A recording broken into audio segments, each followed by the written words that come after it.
Kain po tayo ah.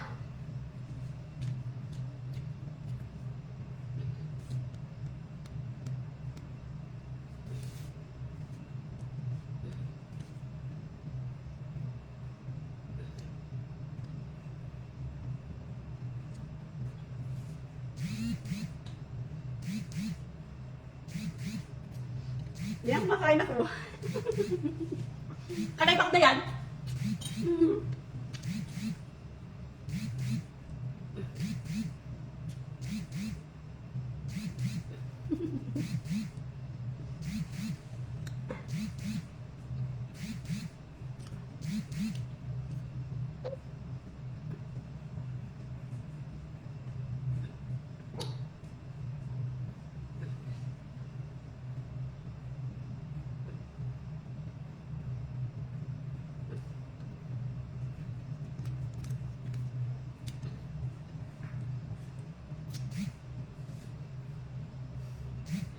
Morning, Ellen.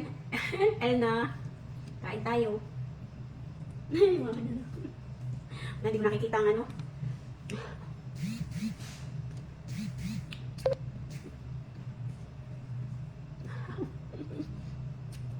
Ang kulit nito yan.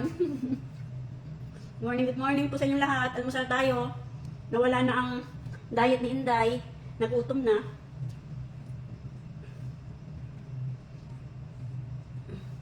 Hello, Mary Ann. Kain tayo.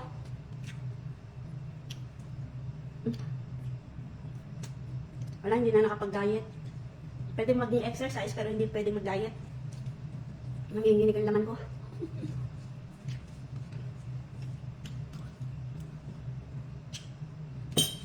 Mas masarap kumain kaysa mag-diet.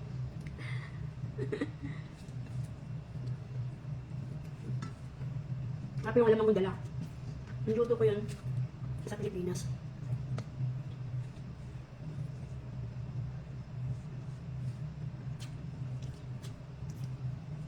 Kain tayo.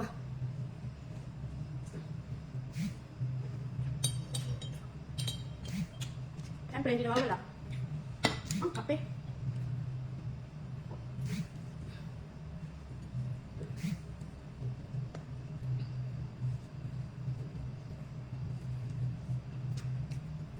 Sarap kumain kaysa mag-diet.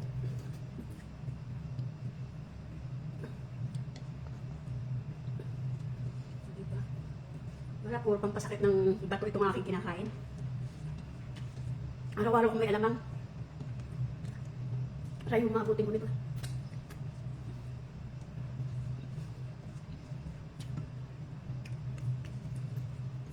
Ito naman pagkain ko.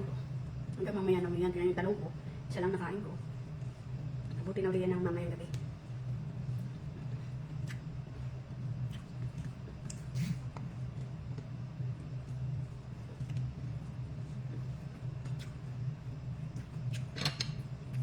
Kain tayo si Mary Ann.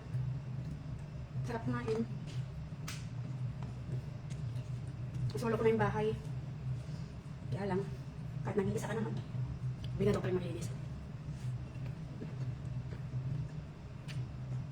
Kailangan mag-general cleaning. Ganyan lagi pag wala ang amo.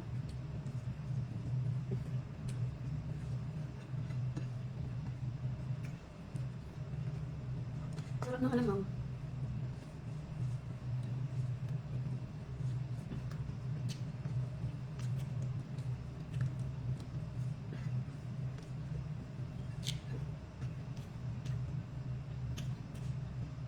Good morning na Alvin Cabaya.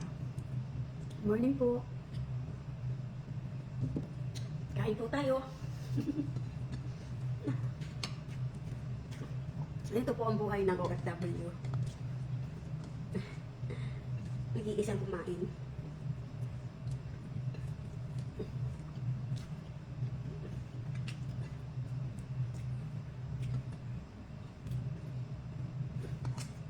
Talong lang. Salt na. Diba? Lagyan ko kunwari na sili, hindi naman ako kumakain ng sili. Pampaano lang ba? Pampacharot. Ang di mamaanghang. Sabi mo, kahit konti merong Nangangagat na anghang.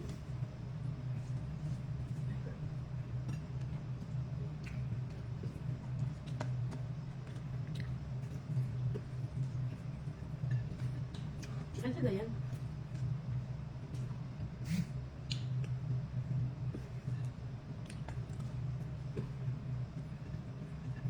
Saan na tayang yang?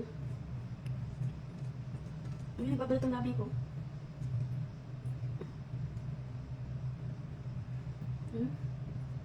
Nararamdaman ko nga ano sa tunog ko sa babalat.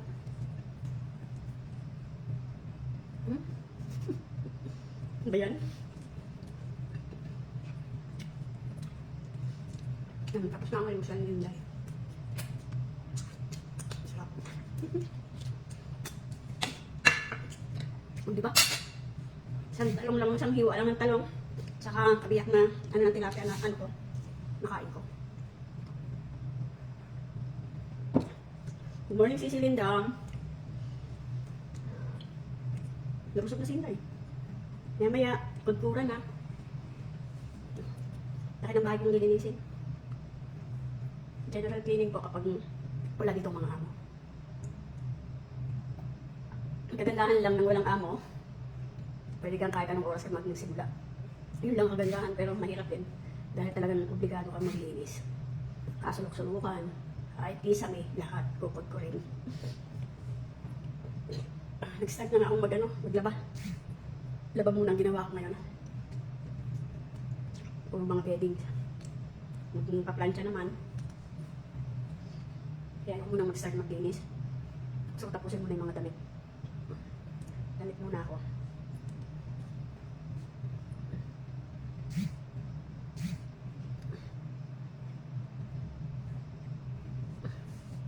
Kakapagod din. Chewy. Wala. Ang bolang kristal. Hindi na. Wala nang pag-asa. Wala na pong pag-asang lumiit. Ang bolang kristal. Ang bolang kristal.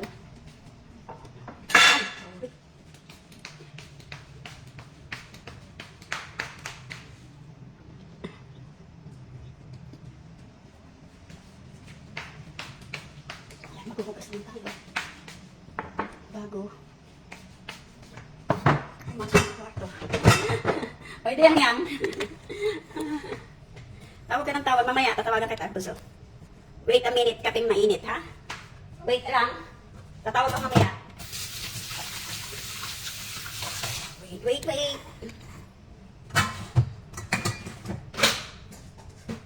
Ah, Sabado nga pala. Wala kang pasok. Sorry. Hindi ko na ano. Wala ka. Sabado nga pala. Sorry.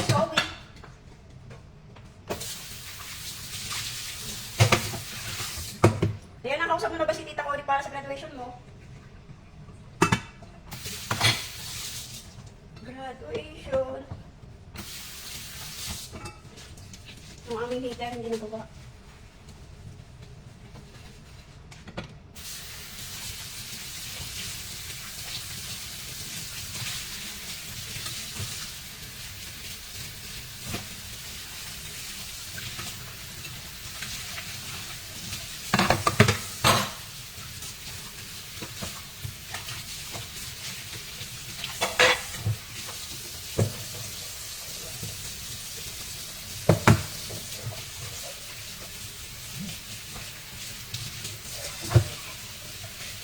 Parang sandstorm.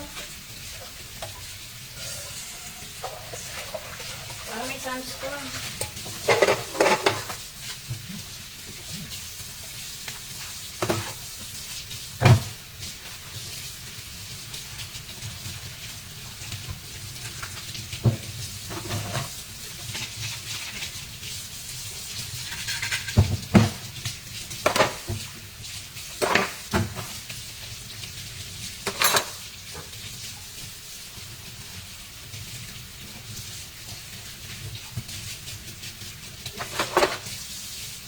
Ang aming lababo. Lababo.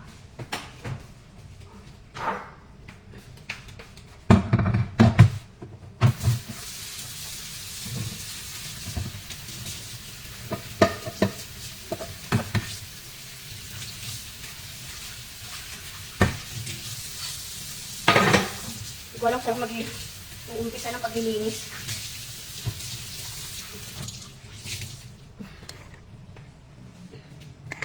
Ang paglilinis. Ay, baka umpun na alag.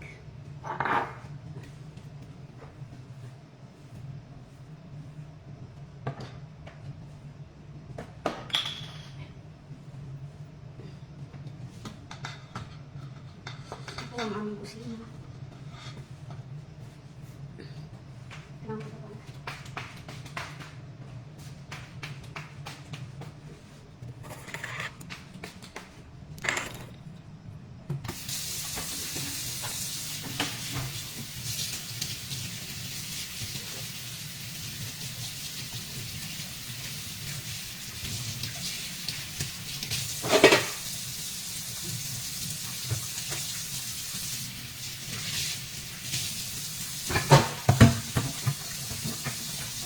Mahirap po ang maliit.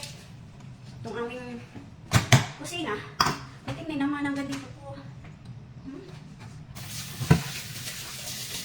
Ganito po kataas ang aming trabaho.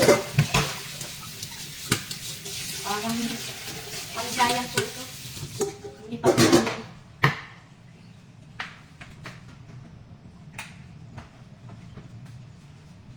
Ang pangit na naman ng labas.